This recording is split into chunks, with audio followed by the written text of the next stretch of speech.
Hello, this is Allrrto in Brooks here in Washington, D.C. at the Obama Campaign Legacy Conference at the Hilton Hotel. This day is January 20th, 2013, and we're here with a massive amount of foot soldiers for our President Barack Obama, people that helped him become the senator and a two-time president that we know today. People here from all over the world to help understand what our president's next plan of action is for them to carry out to help his next 4 years be as successful as the first 4 years of his term. And we talked to several people from all around the world about what their point of view has been about the purpose of serving for the President of the United States of America. We're about to start this conference in a few minutes. And once again, like I said, we're here in Washington, D.C. at the Hilton Hotel. And ladies and gentlemen, please be seated. We're going to begin momentarily. Thank you. Right here. All right.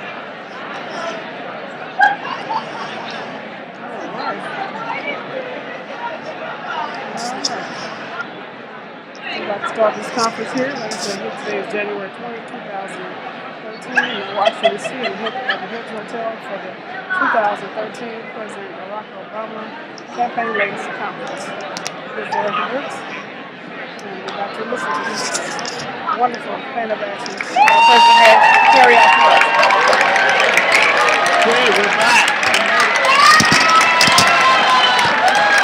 Hello, beautiful people! This has to be the coolest event at Inauguration Weekend. So thank you so much for being here on a beautiful Sunday. My name is Sarah El-Amin. And I joined so many of you almost 6 years ago as a young field organizer in Iowa.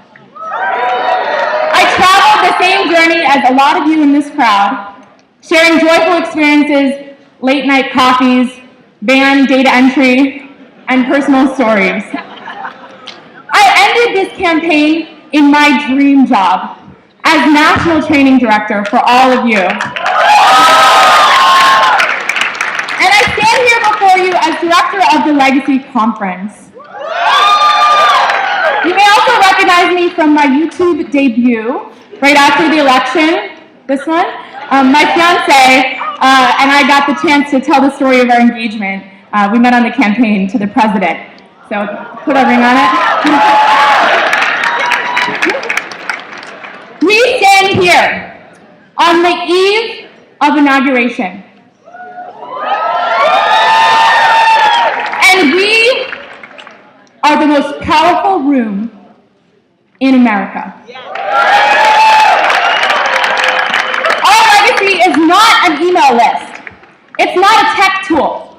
It's not an analytics model. Our legacy is you. It's the young, emerging leaders you've taken under your wings, like me, and housed in your homes, brought healthy meals to during long GOTV hours, and challenged to be better and think bigger and to work harder for the values that we all share. That is our legacy. Our legacy is the people we have each brought into this movement through a warm phone call, or an engaging one-on-one meeting, or a patient van training in a bustling field office. That is our legacy. Our legacy is the future member of Congress who's sitting next to you. It's the future school board member in front of you. It's the city councilwomen and U.S. senators who will have emerged from this movement we have built together. Our legacy is the core organizing principle that all of us share, that there is a light in other people. And as organizers, it's our honor and our privilege to find that light and to help it shine brighter and more beautifully. And so, we've come together today at the Obama Campaign Legacy Conference to look back, to embrace the present issues at stake, and to look forward at what's next for our movement. So tomorrow, President Obama will begin his second term in office.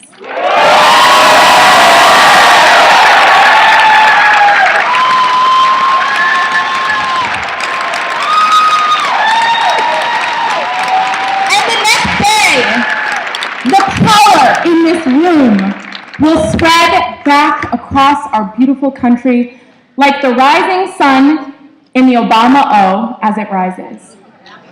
So I want to end my welcome to all of you, to my brothers, my sisters, my family, my fellow organizers, with a quote from the man whose legacy we all live.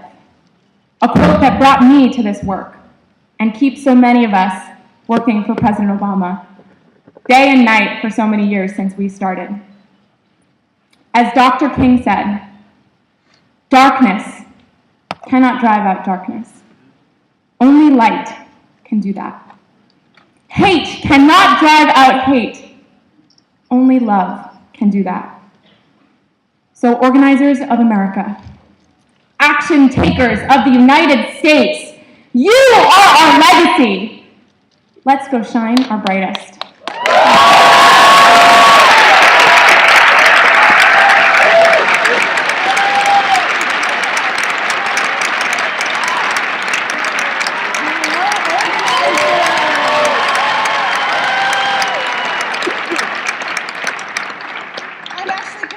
I was the training director in the state.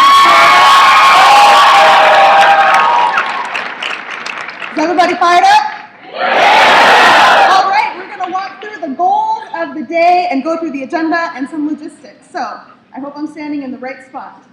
We have 4 goals for today's conference. The first goal is to look back on 2012, debrief, and celebrate what we accomplished. We re-elected the 44th President of the United States.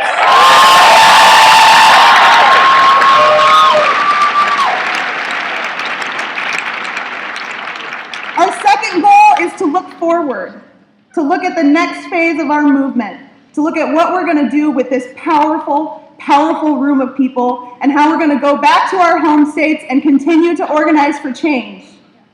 The third goal is to invest in the skills and the training and the development of every single organizer in this room, because that is how we make the progressive movement stronger.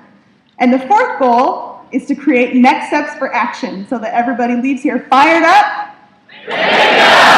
All right, so I'm going to just cover a little bit of logistics. The first thing has to do with lunch. So everyone, it's the most important part of the day. Everyone is on your own for lunch. It's going to be a full 90 minutes. There are many convenient options nearby. Just outside these doors to the ballroom, we've got some cheap sandwiches for sale. There's also plenty of restaurants around, and if you have your welcome packet, there's some good recommendations there. The second thing I want to cover is breaks. So we are going to have a solid, jam-packed morning all the way until lunch. So we appreciate everybody's enthusiasm to get through the first part of the day. In the afternoon, we're going to be moving around a lot. We're going to have 2 breakout blocks that each last for 1 hour. We're going to have a half-hour break in between them and a half-hour break after in order to get everybody back in here. Because look at this massive crowd in this room. We got to take some time to get everybody moving back and forth. The third thing I want to cover is restrooms. So there are clearly marked restrooms on every single floor of this building. And we have some wonderful, very friendly volunteers who can help send you in that direction. And the last thing I want to cover is Wi-Fi. So unfortunately, many of you have probably already noticed, there's no Wi-Fi signal in this room, but you are free to use your smart devices, and we actually encourage you to use your smart devices to access our agenda. You can access the welcome pack we sent out a few days ago, and you can also access the evaluations we'll be asking people to fill out throughout the day. And we also want everyone to tweet. How many people have tweeted with the hashtag OFALegacy this morning? Woo!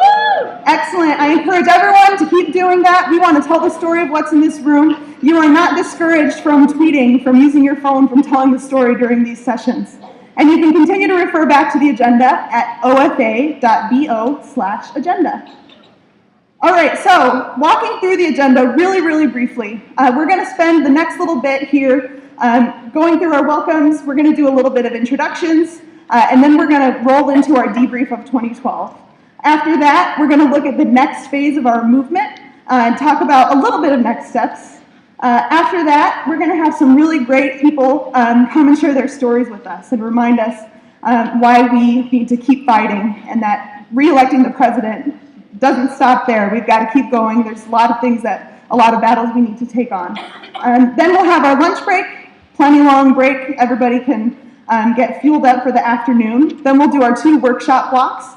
The details on your workshop blocks are contained in the online agenda, so you can take a look at those. I really encourage you to look at who the presenters are. Some of you may know some of them. That might help you make your decisions on what sessions you'd like to attend. One thing I do want to point out is that the breakouts are going to be first come, first served. And so there will be one session in the main ballroom, and then there will be several breakouts. They're all on the same floor, but we encourage you to hustle to the one you want to go to, because those are going to fill to capacity. After our workshops, we're going to come back, we're going to talk about what's next, we're going to celebrate the day, debrief, and we're going to get everyone out of here. All right, so I'm going to breeze through these. These are your breakout options for block 1. So right after lunch, we're not coming back into this room. You're going to go straight to the breakout that you're interested in attending. You may come back in this room if the breakout you're interested in attending is on the federal budget crisis. And so these are the breakouts for block 1. We've got the breakouts for block 2. Again, there's 6 different options that you can choose from. We encourage you to make your choices early and hustle on over to your breakout. And with that, I want to turn it over back to Sarah to talk about some really, really special options that we have during lunchtime for professional development. Give it up for Sarah again.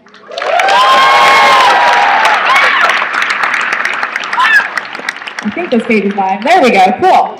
So I am so thrilled to announce a really special opportunity that we have today that really, as we know of, no other campaign has had. There was a little sort of under-the-radar program that actually wasn't that little, whereby the training department, where I worked with a whole cadre of professional executive coaches. And we paired each of our battleground state leaders with an executive coach to work one-on-one to develop their leadership skills for the last year of the campaign. Now these coaches, 46 of them, were so generous with their volunteer time using the skills, the special skills that they bring to this movement, their bright lights. And they've been so generous to come back and do 2 things this weekend as a part of the Legacy Conference and Alumni Week. The first is that 62 field organizers and RFDs from across the country got the chance on Friday to sit down one-on-one for 45 minutes with a high-powered executive coach and just get some coaching on and some question asking on what holds or what the future holds for them, which I think is really special. We have to take care of the leaders in our movement. The second thing that's so cool that all of you will be able to participate in is optional professional development training sessions from some of the best executive coaches in America.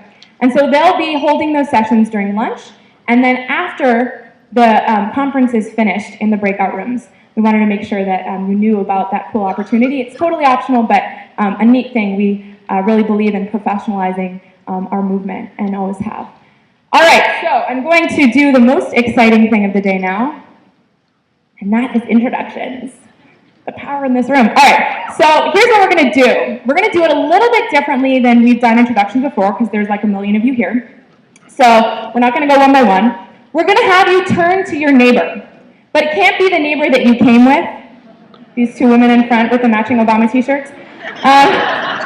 There's like a lot of women with matching Obama t-shirts paired together. Anyway, so what you're going to talk about when you introduce yourself to someone you don't know is who first brought you into the Obama movement. What was that phone call or that one-on-one, or what did that look like? And how has the way you were brought into this movement shaped the way you welcome others into our movement? So everyone remembers that first, I got a phone call from the ops director in Iowa, and every time I see him, I say, you brought me in, you're that guy. So talk about that and how it shaped your experience. So we're going to take 5 minutes to do that, and then we'll come back, and then we'll start with our very exciting first presenter. So go! Ready?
slightly.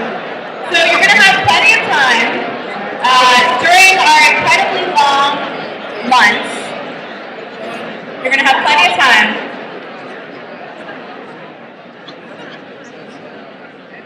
to keep having these conversations. There's 2 breakout blocks in the afternoon, and there'll be a break in between those. And as you heard from Ashley, one of our biggest goals in this day, where we'll talk about our legacy backwards and our legacy forward and our legacy now, is to connect the powerful people in this room to each other. So you can see you're going to talk to the people around you a bunch today. There's some cool state signs on the walls. If at any point in time during lunch or during one of the breaks you want to try to find other people from your state, just go hang out by your state sign, and there'll just be some organic awesomeness that happens as a result of that. Okay, so it is with, take out your phones and get ready to tweet and take pictures, because this is going to be a once-in-a-lifetime session here. It is with incredible, tremendous honor that I introduce one of the men who founded the movement that inspires us every day. An organizer who started his work in South Carolina for the president, who's been with this movement steadfastly for many years, and he is going to kick off the first presentation on our legacy and where we've come from. So ladies and gentlemen, Jeremy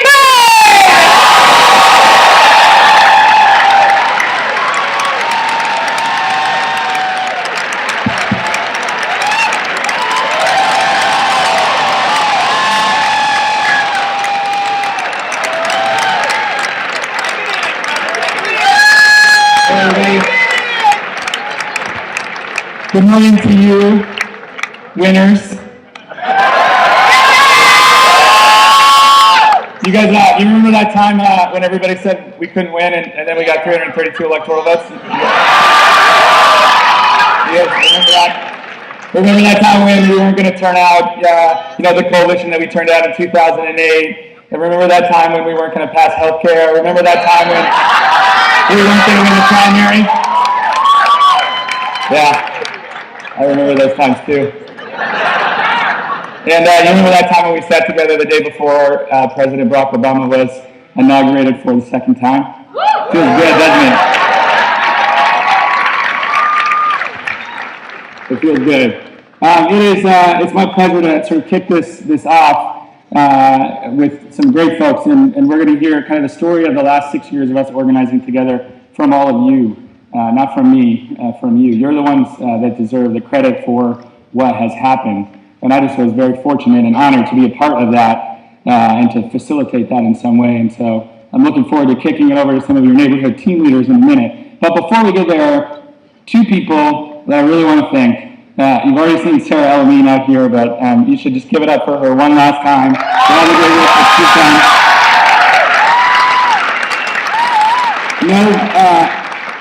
No better training director in the world, no better organizer, and no person that you want to be around and organize more than Sarah. And she's going to be working on this movement for the rest of her life, I'm certain. So you'll see much more of her, you'll hear much more from her. But she put all this together and just never stopped organizing after the campaign, so she gets a tremendous amount of credit. The other person is, you're going to get a booklet later in the day, and there's a lot of people behind the scenes that make a campaign work, but you're going to get a booklet later today that has about 100 pages of sort of what we learned over the last 2 months from all of you and sort of some of the research that we've done. There's a gentleman back here named Mark Beatty. Stand up, Mark.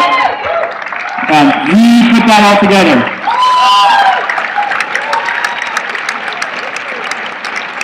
And while the rest of us were on beaches in Jamaica or skiing in the Colorado Rockies or doing all of those things, Mark was in Chicago, just working away like he's been doing for 6 years for the president. And so he is an embodiment of what many of you have done, which is you weren't in the spotlight, you weren't on TV, they weren't writing articles about you, some of you they were, but you were what made this all work, because you weren't in it for the glory, you were in it for what we're going to be doing going forward on immigration reform and on gun control and on healthcare reform and all this sort of stuff. That's why you did it. And that's what makes our movement special. I worked on a couple other campaigns, and you work around people who seem to be measuring the drapes of their office in the White House instead of knocking on doors, on the streets of Ohio and Florida and other places. And you all are so different than that. And it's why I'm just a pleasure and an honor to be here with you all today. Can I get, there we go. I remember sitting in South Carolina back in 2007, when no one knew how to pronounce our name, and when we're down by double digits amongst every group. I think at that time we were getting less than 10% of white Democrats in the primary, and it didn't look good. But I also remember getting down there, and they said to me, the senator at the time wants to run a different kind of campaign. This needs to be grassroots. This needs to be like what he did on the south side of Chicago, put together a plan that looks like that. And we had the fundamental belief that we wanted to be as inclusive as possible, and that we wanted to cover every part of the state, and we wanted to bring everybody in. And the only way to do that was to empower our volunteers to really own and run the campaign.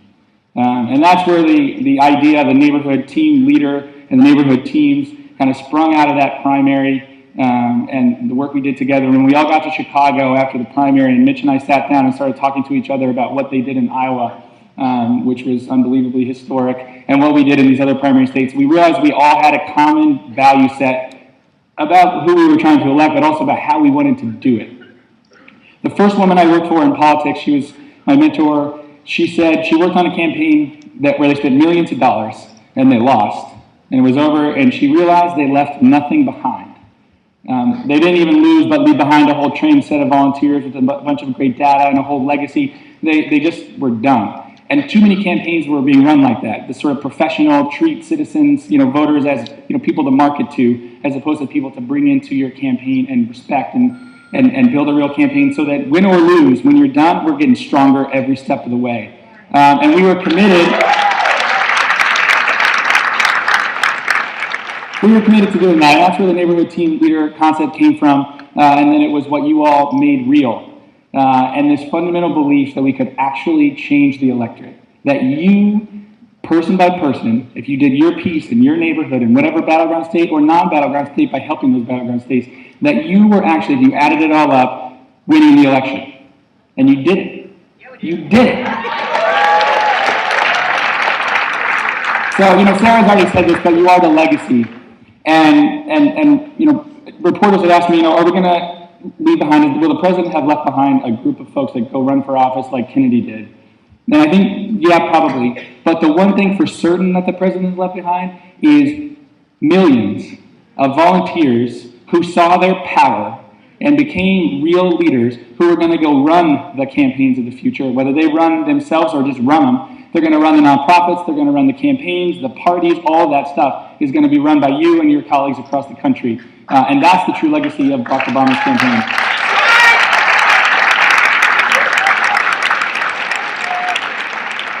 But you don't need to hear it from me. I want us to, if you think about what we're doing here, today and tomorrow is the end of many chapters of a long journey. And we're going to spend a lot of time looking back on that, but then we're going to spend a lot of time talking about what happens next, which is very, very exciting. But in order to, before we get to what's next, I want to just walk through the last 5 or 6 years together as a movement. But I don't want to do it in PowerPoint slides. I don't want to do it with numbers. I want to do it with people. And I'm going to start down in Florida.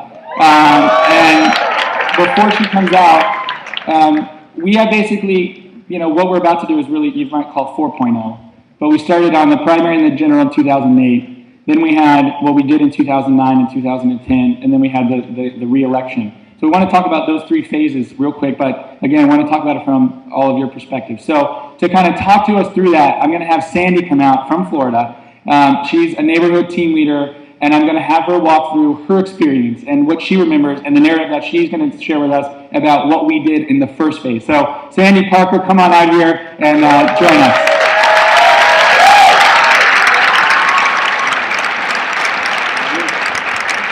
Hey everybody. Oh my God, this is so exciting. Okay. So go, Jeremy, wherever you went. Thank you very much. This is really such an honor to be here with all of you. I'm really, really excited. So I'm going to talk about how I first got involved in the campaign back in actually 2007. My friend Trudy and I decided to work to elect Barack Obama after we heard him speak in October of 2007. And neither of us had worked on a campaign before, but we were so inspired and so impressed by him and his vision for what America could be that we just decided to give it everything we had. We wouldn't have had a clue what to do without BarackObama.com. Maybe a lot of you got involved that way too. We started getting emails from these people we'd never heard of, encouraging us to do things like host house parties, and then advertise them online and invite strangers to our homes. Okay. We were amazed to find that there were others in our community who shared our desire to do something to shape our future. So word started to spread and our team started to grow. We waved signs on street corners and we registered voters and we held information sessions. We didn't have a team model. We didn't know any of the jargon. We just did whatever we thought would get votes for Obama in the primary. We didn't know it, but we were organizing our little part of Florida before there are any trained field organizers on the ground. Then in the late summer, Taylor Williams, who was my first FO, called a meeting in our area. And there were about 10 of us there. And he said, I need a team leader, a canvas captain, a phone bank captain, a data captain, and a volunteer captain. You know, we're all like, you all know what I'm talking about, right? And amazingly, folks at that meeting who had never met each other before and had no idea what they were getting into stepped up, and we were off and running. So my two top organizing lessons from 2008 were always be recruiting. There are supporters everywhere. It's easy if you just try to find them and encourage them. And my second takeaway was listen more than you talk. Our supporters have reasons for wanting to get involved. And when they get to share their story with others, an incredible bond is formed. And they keep coming back because they feel valued and part of a shared mission. My 2008 experience was the most rewarding and meaningful thing I've ever done in my entire life. I met wonderful people. Yeah, you know what I'm saying, right? I met people I would never have met before, and together we really made a difference. Gosh, we won Florida.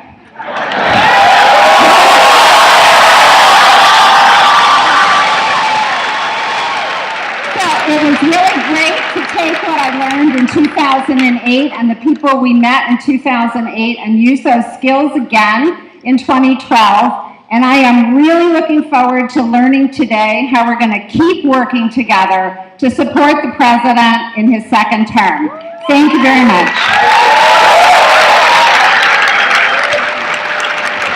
All right, give it up for Sandy one more time.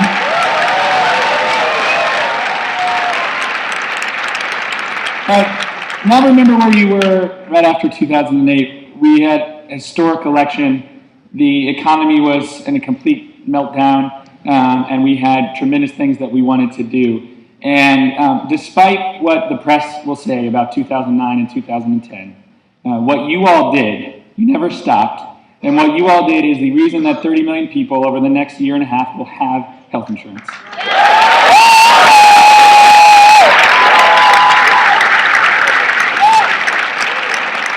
And what they've said about it in the press, what they will continue to say about it doesn't matter. What matters about it is that you all kept going. You never stopped. Every time we thought it was done, you kept going, you kept going, you kept going, and you kept building us stronger for the long term. sort of walk us through that period and put yourself back there for those of you that were really involved in 2009 and 2010, some tough moments in 2010. But to put yourself back there, again, we want to walk through this from the perspective of one of you. Now, this woman here, if you watch the neighborhood team leader video, that was sort of the model of what we were looking for in 2012. It was from this team in North Carolina. And so it's my great honor to bring out Cheryl Carter Ellis to talk you through the 2009 and 10.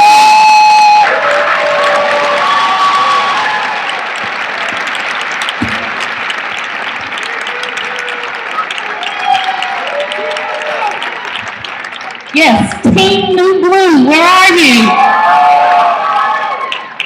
Okay, thank you. Thank you so much, Jeremy. And as Jeremy said, we know everything that was going on after the 2008 election. We were all just so excited and overjoyed. We just didn't know what was coming next. And, you know, I just reached out, 2009, what am I going to do with my life now? But as President Obama said on election night, his election was not the change, but the opportunity to make change. And I'm so glad that all of you listened to that, because so many did not. And I made it a point to listen. And while so many volunteers were still burning with the passion and enthusiasm, some were just exhausted, as you well know. But we were fortunate that we were able to recruit new volunteers. They hadn't been a part of 2008. They were new to the fold, and they were excited about healthcare. Because for me, healthcare was very personal. My oldest son was without health insurance for over 7 years due to a pre-existing condition. So this was important. We had spent a lot of money for doctor's visits, for his prescriptions. So he needed health care, and he was not what they wanted to say, a deadbeat or anything like that. He was a hard-working American who, just because of his pre-existing condition, did not qualify for health insurance. So we began to organize, like we do, making phone calls, knocking on doors. And then we also stood in front of stores in high-visibility areas, securing commitments for people to call Congress. We had little strips of paper with the Congress members' names and numbers, and we said, we need you to call, we need you to call, we need you to call. And fortunately, people called. But unlike an election, when you're working on an agenda or an initiative, there is no specific end date. So with an election, you know, hey, election day, yeah. But with healthcare, we didn't know. We had the ups, we had the downs, we had the town halls, we had the tea party.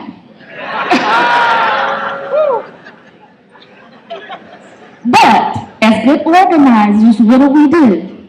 We organize, we hit our metrics, we organize some more, and we continue to hit those metrics, and we just keep working because you don't pay attention to the noise, you don't watch TV, you just do the work.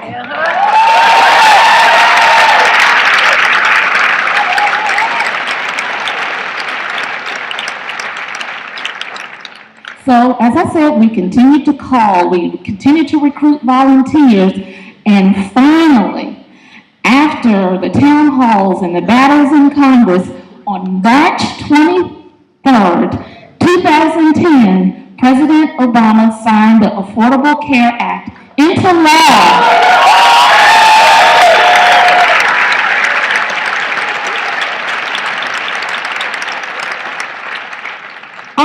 As many others, I affectionately call it Obamacare. And I don't know about you, but I heart Obamacare.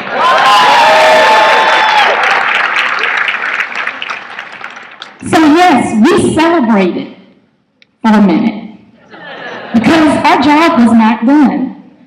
We flipped on a dime and we headed towards Wall Street reform. And we got that done.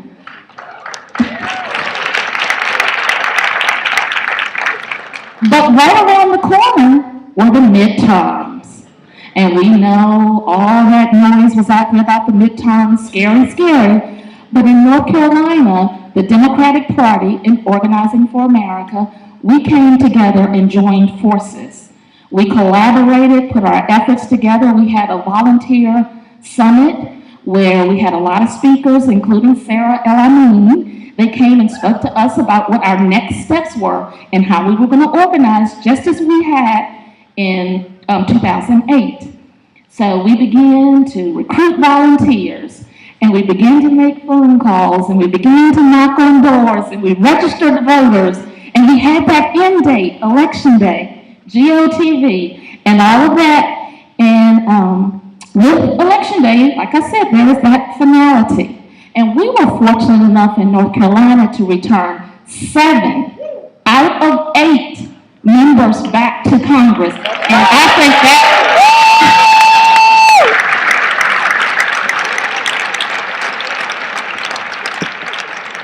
So we were very proud of that, because outside of North Carolina, as the president said, we got a shellacking. So, my bottom line is, whether you're getting out the vote or you're getting out the support, the key is organizing, organizing, organizing, and that's where we all come into play. I just want to thank you all for this opportunity. It has been a pleasure, and I'm looking forward to what we're doing and moving forward. Thank you.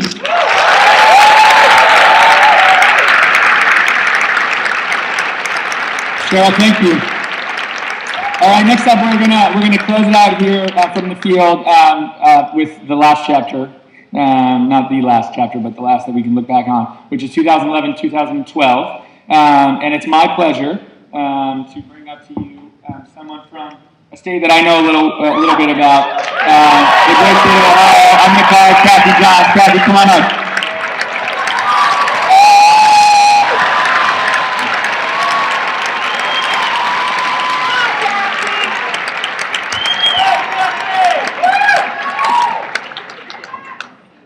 Hey everybody, I'm Kathy Johns. I'm from Northwest Ohio. That's the Toledo area, Ohio. OH. So I'm from Northwest Ohio, and that's the Toledo area, and that's Jeep country, and I want you guys to know that. I wanted to send a special shout out to my everyone, staff and volunteers who are here from Ohio. I haven't seen all of you today, but you are family to me, and I think you already know that. The friendships that we forged, the friendships that we all forged, were the secret ingredient in how we were able to pull off the most formidable ground game that this country has ever witnessed.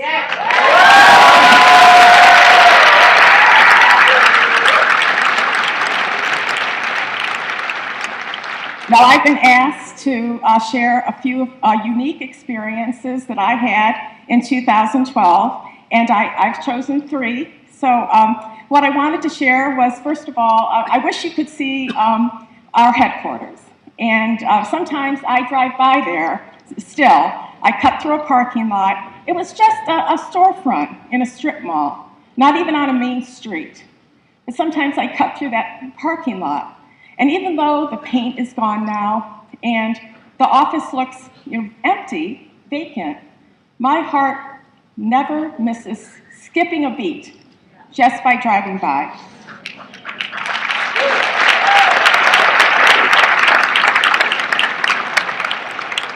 Each of you has that same experience, the heart of where your campaign experience took place. Now, it could be a storefront, or it could have been a church, or a home, an office, or even a garage. But it's so important for us to remember when we're gathered here today that it wasn't the place. It was all of you. It was all of us that brought this campaign alive. And it was transformed by our common belief, our common passion, and our common goal that this president needed 4 more years. And our president, we were going to give it to him.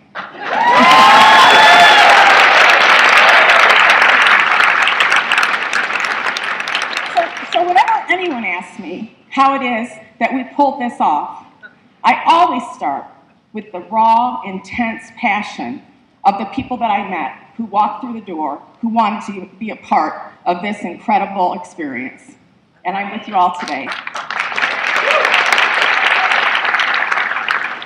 We didn't just show up, we interrupted our lives. And it's true. In order to make this happen. Now, I thought about telling you about some of the unique and interesting experiences that we had just in our region. And the first one that comes to mind is that we had a bell. And whenever anybody would schedule a volunteer shift, or even as we went on, convince an undecided voter, they would get to ring the bell.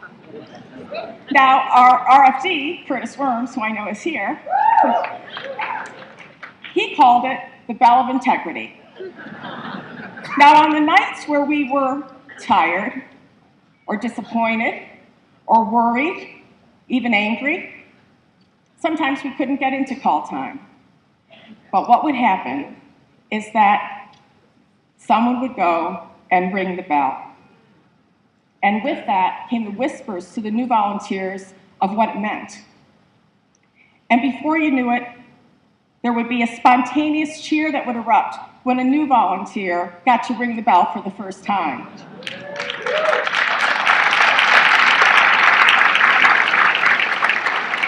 And when that happened, we knew that we were reminded of why we were there.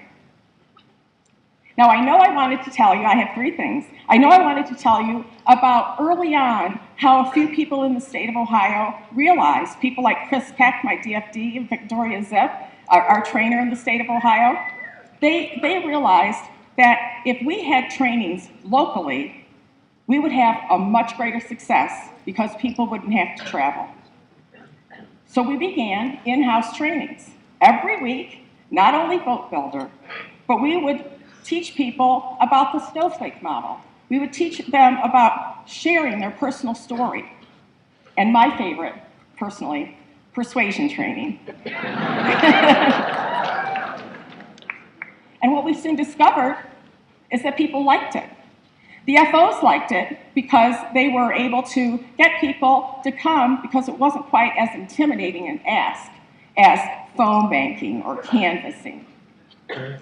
So people who had said no to us for months showed up. They showed up 2 or 3, sometimes 14 or 15, and as we went on, we had standing room only.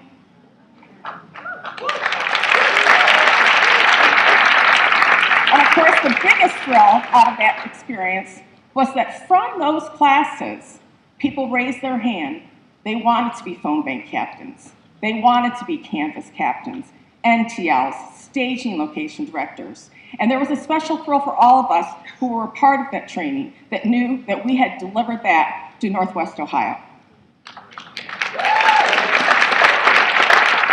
Now, the third and last thing I want to share with you, what I really want to share, is something that I think you already know, something that somewhere along the line you'll be able to identify that you experienced already in your state through this election.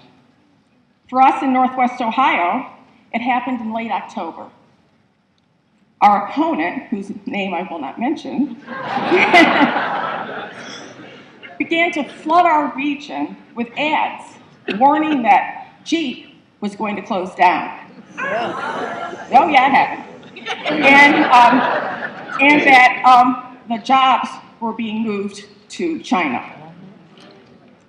They were going to win Ohio through deception and fear. But something that they had not calculated in, something that they had not anticipated, was that lurking in strip centers and offices and churches and homes was a force, an army, some have said, of experienced, well-trained, confident, fired up, and ready to go volunteers and staff.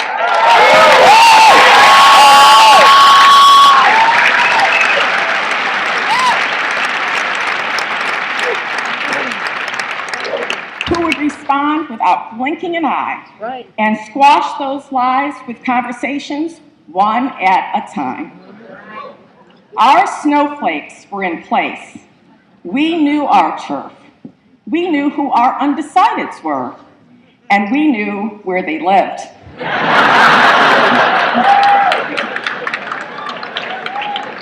So you know the rest. We in Ohio delivered Ohio.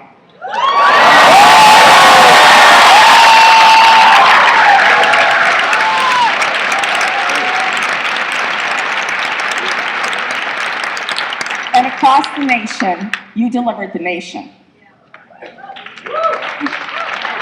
And along the way, we realized that we could do anything. So with deepest respect, Mr. President, bring it on. Thank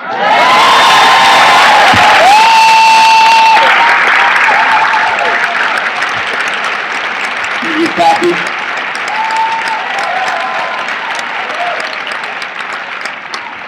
All right, there's so many stories like the three we just heard out here, and you all share some of those. As you're reflecting back, now we want to talk a little bit more in detail about what we have learned as we've gone through this legacy process. And it is a great privilege of mine to bring up someone to kind of kick that off. We're going to hear from three and then some more incredible folks here. But the person who in 2008, right after the campaign, sat down and asked me to come work at Organizing for America, and then ran the Democratic National Committee, and then came on board the campaign as one of the deputy campaign managers and oversaw everything that you all did, and has been a fearless leader for the president for years now. And it's my privilege and honor to bring up here the new mother of two twins, and one of our fantastic leaders, Jen O'Malley.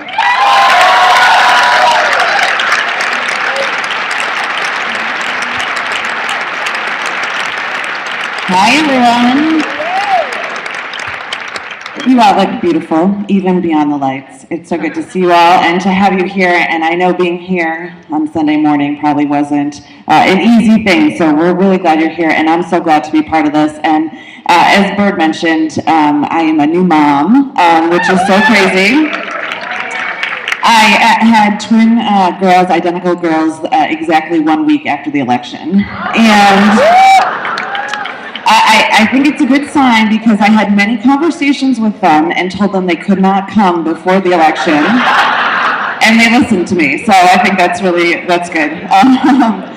But for all of you here, for me now as a mom, you know, it always meant so much to me to be part of this and to see what all of you have done. But now as a mother, I look at it in such a different way, and that, you know, to be here with all of you, that you're not just the present, you're the future, and my girls are going to have role models. So many women in this room, the women that were just speaking that were amazing, and I feel so lucky for that.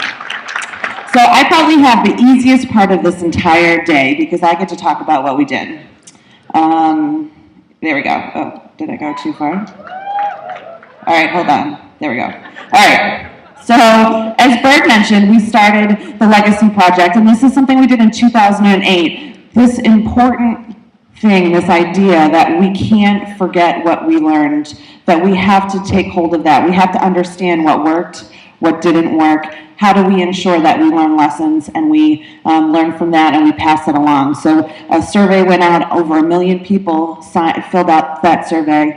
We had staff, many of you staff here probably love the exit memo process, but it's so important. We were able to get your actual opinions, what you felt made you successful.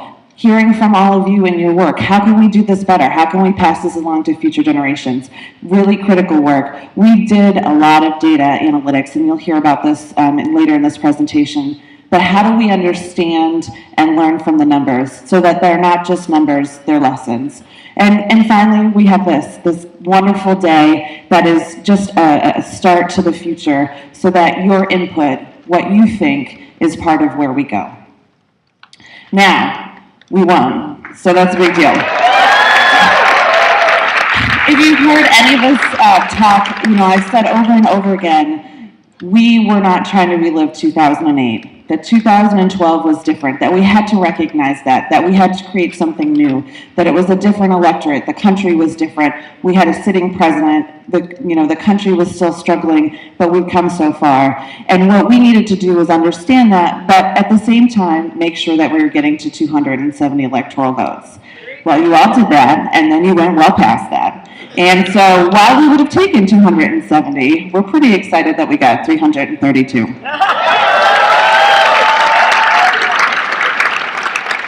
Not only did we have the opportunity to get 332 electoral votes, the president won the popular vote. He was the first Democrat since FDR to receive 50+ percentage points of the vote in 2 elections. Think about that. That really is an amazing, amazing thing, and we can all be proud of what we were part of and the fact that the president won, but that he won by such a large margin that the people of this country stood up and said, yes, he is the person that's taken us so far and will continue to do that. It's a pretty amazing thing that you all did and we're all part of. And this is, I think, a really important side, too, as we're looking back and we think about how the race went. You know, I remember those days where there was, 7, 8 polls every single day, and they all said something different. The polls in Florida that said we were losing by 7, and then we were ahead by 2, and, you had to, think, oh, God, what's really happening? Well, what you can see from this side is that the race was incredibly stable. From the very beginning, there was not that much movement because people really had a good sense of who the president was and what he was going to do. And they had a good sense of what that meant. So, in hindsight, we said this over and over. I know you all said this to your volunteers too. Don't worry, it's going to be okay. We have to put our heads down and do our program because we're going to win this race because we know we can do it and we know how to do it. And this shows that that's exactly what happened in this race. And the numbers were stable throughout because of the work that you did. And you kept that foundation alive throughout the campaign. When we think about the country, we don't think about it as one place. We think about it as different states. You are all different. You come from different places. Your communities are different. And we really took that to heart in the campaign. We wanted to make sure that anything we did in the state was built by all of you, that you were telling us what your community needed, that you were telling us what the campaign needed to do there. And we were very focused on that, making sure that we looked at every single state differently and uniquely based on what you felt was most important for us to be successful. So we needed to make sure that as we were looking at our pathways to 270 electoral votes, we had as many as humanly possible, that we kept as many states in play as long as possible to ensure that we were successful and we had as many opportunities to get to 270. We went well past that. You can see how we went past the tipping point state. We were successful in almost all of our battleground states, but let me give a special shout out to North Carolina.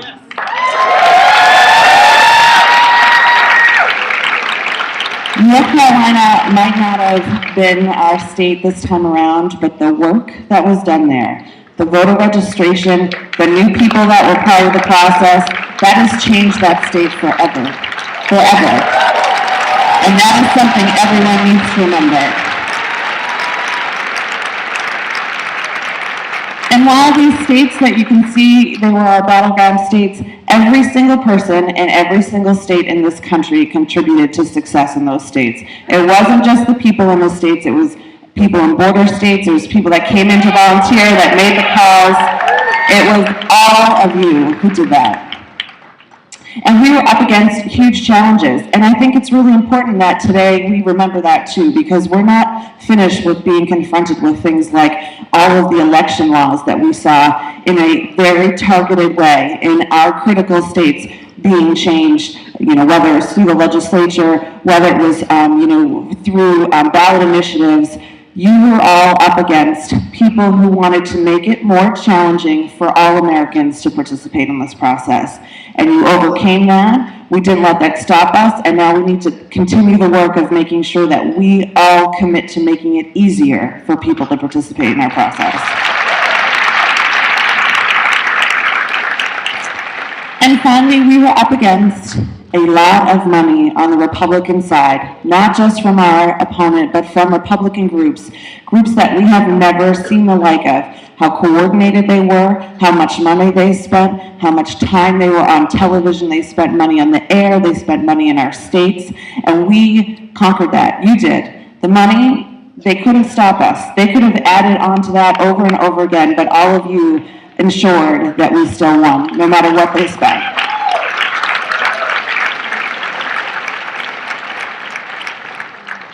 So I'm going to have the privilege, the honor, to hand over this microphone to someone who you all know, who's going to talk about how you all did this, but to Marla Marshall, the National Deputy Field Director of this campaign, who is a great organizer. He is someone who is an honor for me to work with, and I believe.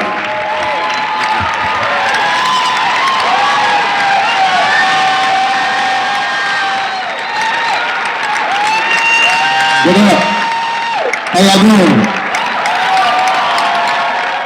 That's kind of weak. How y'all doing? Y'all fired up? Fired up? Fired up?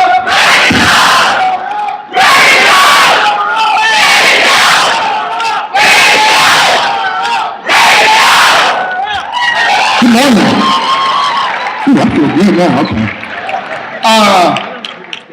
Damn. Woo! Okay. It's good to be up here with you.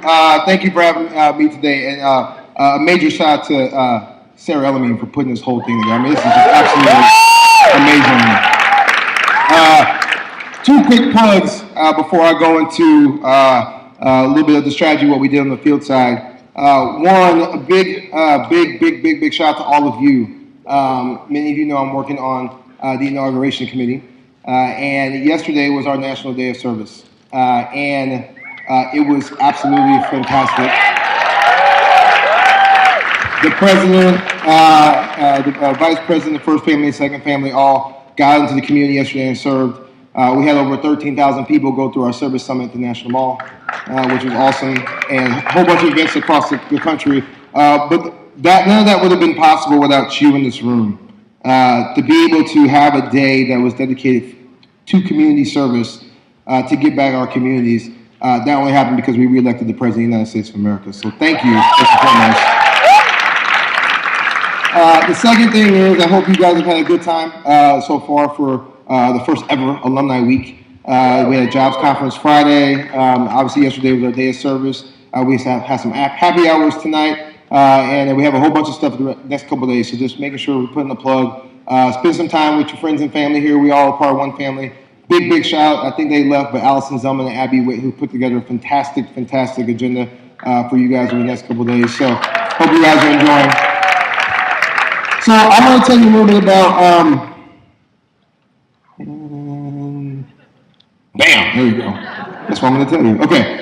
So on the campaign, we had 3 goals, and one of the best decisions we all did was say, okay, every piece of the campaign has to organize around these 3 things. 1, we got to register voters.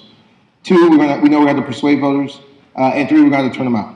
And the only way we're going to be able to do that is to build an organization that is capable of doing those 3 things. So no matter if you worked in field, you worked in digital, tech, operations, whatever, everything was focused around those 3 goals. So if you all remember our plan writing phase, it was around these 3 components, because if everyone was on the same page to do that, that's how you win a campaign worthy of the president. So I want to talk a little bit about some of these goals. 1, registration. We collected 1.8 million voter registration forms since we launched the campaign in April of 2011. And in 2012, 1.7 million of those were collected because of the organization you guys built. One of my favorite stats that we'll talk about a little bit more in a little bit, is the forms we collected exceeded our margin of victory in 5 states. So all that registration work you guys did, it legitimately changed the electorate and allowed us to win this election. So just major props to you guys on the voter registration front. Persuasion. Again, big shout out to Team Analytics if they're in here. We were, for the first time, ran a big experiment where we were able to figure out who's going to move to our message? And because of everyone in this room who did some great field work, we were able to get some really good stuff done. So persuasion, we made 150 million phone calls, door knocks, with a high percentage focus on persuasion, and we made sure we talked to the right voters. On turnout, we won early vote, something that was taken for granted by a lot of other folks, but we focused in on early vote like a laser beam, and we were able to win it. More Dems, more non-midterm voters than the GOP, and we had 5,177 local GOTV staging locations. So you guys remember we had a whole bunch of offices across the states. We expanded that operation. We ran campaigns out of people's communities and not out of Chicago. So major props to all of you on that.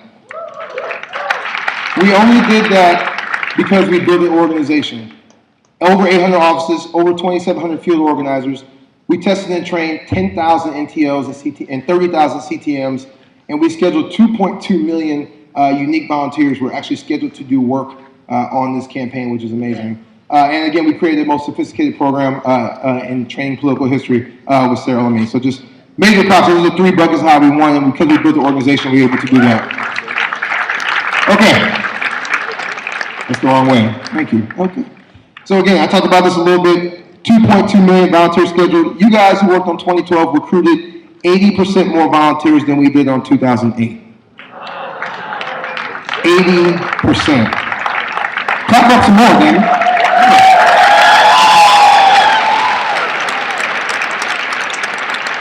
%. Translated to 30,000 core team members, 10,000 team leaders, and ultimately 20 that were organized by 2,700 field organizers. And again, even though we started this campaign in 2011, April 2011, that grassroots organization has been going since 2007. Great slide right here, I love. People who are team leaders did significantly more volunteering than people who are not. If you look at another shout out to the NTOs in this room.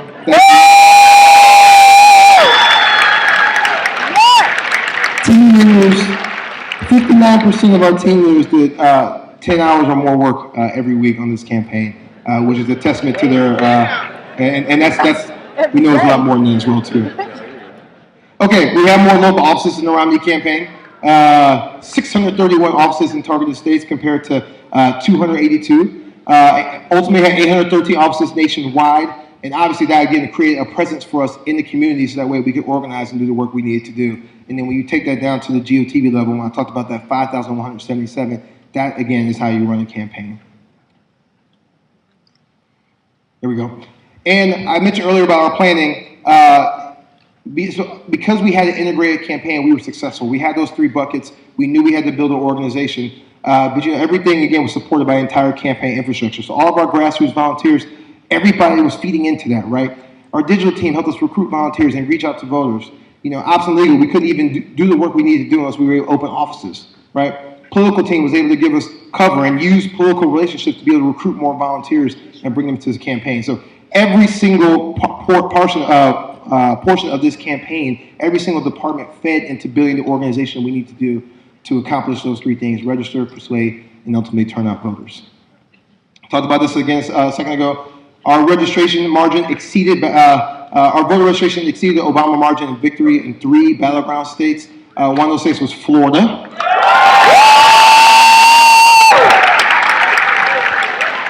In hand in Florida, we collected 361,176 voter registration forms. And we won Florida by 74,000 votes. Another state was Colorado. In Colorado, we collected in hand 156,860 registration forms, and we won Colorado by 137,948 votes. Let's not forget Nevada. In hand, we collected 95,973 registration forms. Our margin of victory there was 67,806 forms. And let's also not forget North Carolina, who collected 338,000 voter registration forms, keeping that state in play all the way along. Every time we saw them poll, North Carolina was neck and neck because of that work on the voter registration side. And if you include online reg in Ohio and in Virginia, we exceed the margin of victory as well too. So just the voter registration work really made a difference in this campaign. Quickly go through this slide. our voter registration program changed the electorate, like I said. We significantly registered, African American and Latino registration went up because of our work in 2008. We were able to make the electorate more diverse. We were able to make the electorate more, in certain states, again, more diverse, more African American, more Latino, more young, and it ultimately was very, helped us win this campaign. Last but not least, this is a trajectory here of work. You may have been on the campaign in April 2011 or May 2011 and thought you were doing a lot of work at the time. And then you see this graph. And you're like, damn, yeah, okay. But again, we made over 150 million door knocks and phone calls, and we focused like a laser beam on building an organization for a year and a half. We knew we had to do that. Our whole goal, I know my whole goal in the field department, all you guys' goal, let's get to convention and build the best organization as possible by the time we get to convention. So once we get past convention, we are ready to rock. And rock we did, which was awesome.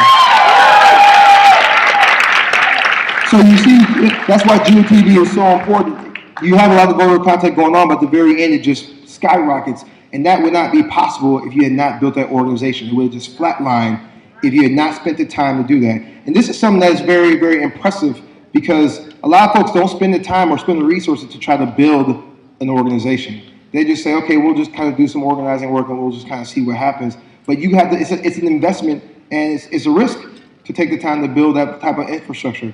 And you guys did it, you guys were successful, and tomorrow we're inaugurating President Barack Obama for the second time. So,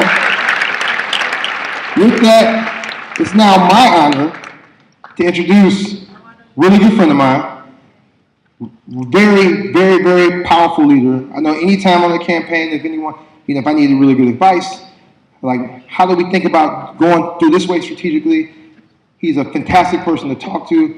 He's been a part of this movement since the beginning. He is South Dakota's finest. Give it up for our Battleground States Director, Mitch Stewart.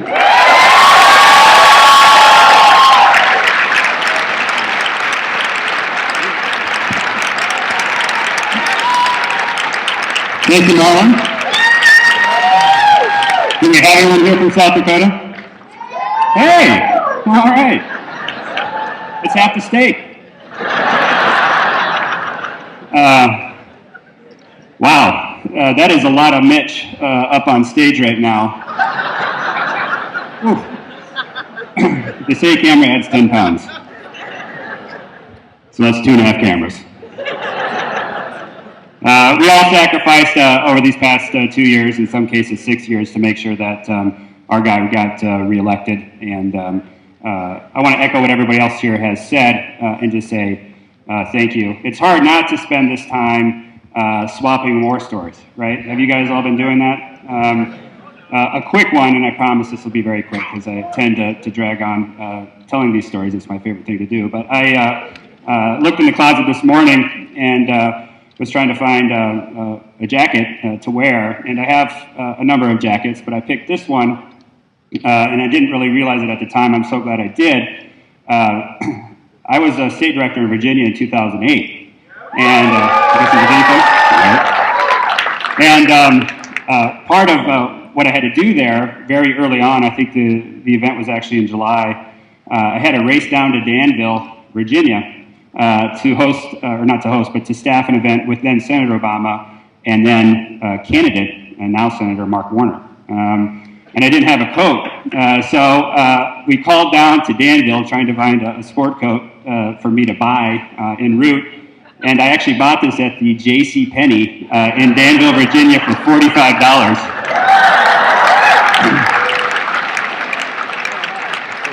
I can't get close to open flame. This is 100% polyester. I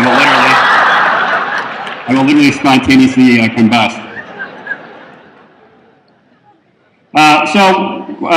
This is a really important slide. And Marlon was just talking through the extreme growth that we saw with voter contact at the end and the investment that you all made, that we as a campaign made, in building organization early so that we could experience that kind of voter contact ramp. But if you're making all those calls and all those door knocks and not having an impactful conversation, then we as a campaign aren't providing you with the best resources so that we can get closer to 51% in your state and 270 electoral votes nationwide. So we looked back and said, okay, what kind of impact did we have at the doors and on the phones? And this 3.5% difference is huge. 150 million phone calls and door knocks, 3.5% of that is about 5.25 million. So when you're talking about those types of numbers, this is how you win close states. And if you look, I think it's a slide that either Jen or Marlon had, we won a lot of those states within the margin of error. 3, 2, 3, 4, 5 points. And it's because we did a whole bunch of small things perfectly, whether it's voter registration or making sure that that we had persuasion trainings across the country so that when you did engage an undecided voter, one of your neighbors, that you were able to do the best that you could in changing their mind. We also had a huge analytics team in Chicago that constantly tested everything, making sure that the scripts we provided were the most impactful, making sure that the list of voters that we all used and talked to would provide the biggest vote margin. So it's really encouraging, I think, for all of us to know that the conversations that were being had were much more impactful than what our opponents were doing. This is a slide that just talks through some of the exit poll results, and I think what's really important here, I think the gender gap that we enjoyed throughout the campaign is something that happened both because of what our opponents were saying and doing, and some of what you saw, and some of what you saw in state legislatures, but it was also because we had a very, very vibrant women-to-women program. We had women talking to other women about why President Obama was the best choice. Another thing that really jumps out here is the moderate number. When you look at independents, and sometimes you saw this in the run-up to the election, independents are leaving Democrats. Democrats are trailing with independents. It's a false label. You have a lot of Tea Party Republicans right now, very conservative people who say, I'm not a Republican, I'm a Tea Party person, so I'm an independent. They'll never vote for a Democrat. So if you really want to look at this, look at moderates. That's the middle of America. And they overwhelmingly supported our president, and that's because of the work that you all did. Early vote, another really important tactic that you all used to perfection. And this actually started for us, at least for me, in 2008 during the Texas primary. I am old. We used some of those techniques during the primary, and then in 2008 we ran what we thought at that time was a really, really robust early vote program, and we did. In 2010, though, Democrats took a step back with the early vote, and we wanted to make sure right out of the gate, we were very, very disciplined about this, that we were going to take advantage of early vote. Every hour, every minute that someone could vote, we were going to take advantage of that. So you can see here Colorado, Nevada, Florida, North Carolina, Iowa, and Ohio, we exceeded what we accomplished in 2008. And as you see in this next slide, it provided us then with a win margin heading into Election Day that made it almost impossible for the Romney campaign to win. And here it is.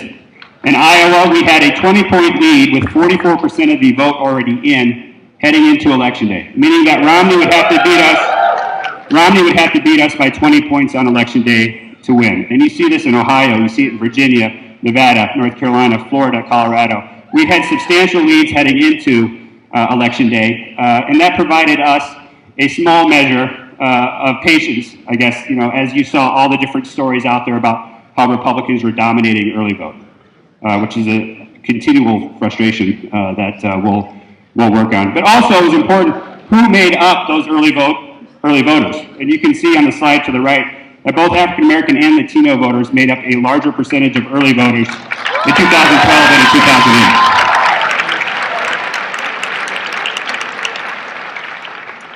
And this slide, the green indicates an increase and the red a decrease. And you can see almost in every single state, we increased our coalition from 2008, something that would have been unheard of 16 months ago.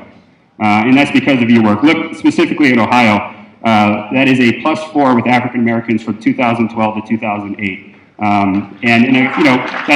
That's something that people said would never happen, and we were able to accomplish that because of your hard work.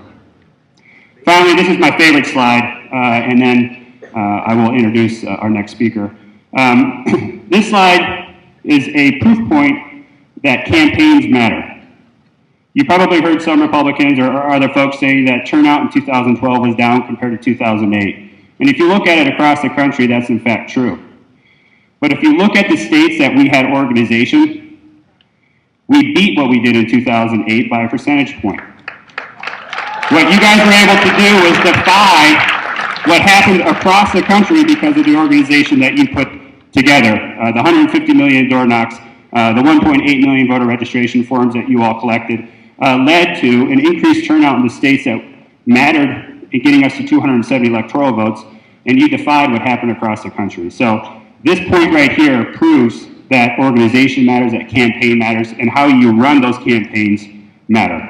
And that's a good segue to our next speaker. It's a privilege of mine to introduce to you all our campaign manager, someone who was at the helm of the ship from the very beginning. So it's a great honor of mine to introduce you all Jim Messina. Jim?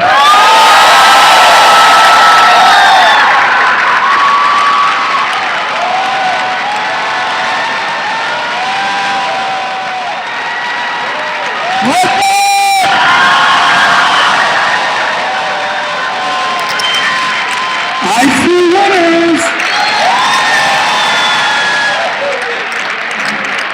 Alright, I just took a little Twitter picture. I want to make sure everyone's tweeting. Hashtag OFA Legacy. Make sure everyone's doing tweeting. I would also note to some people in the room, there's a little Twitter war going on about whether or not I will cuss up here. I have more than one game. I don't need to play blue every time.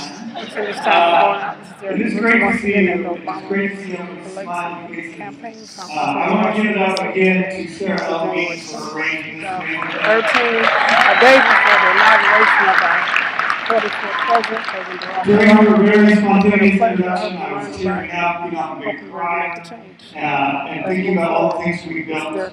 You know, you guys changed American politics forever. And before I talk about the future, I want to remind you something.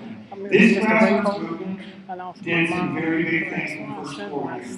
It took 100 years to pass out there, and you got it done.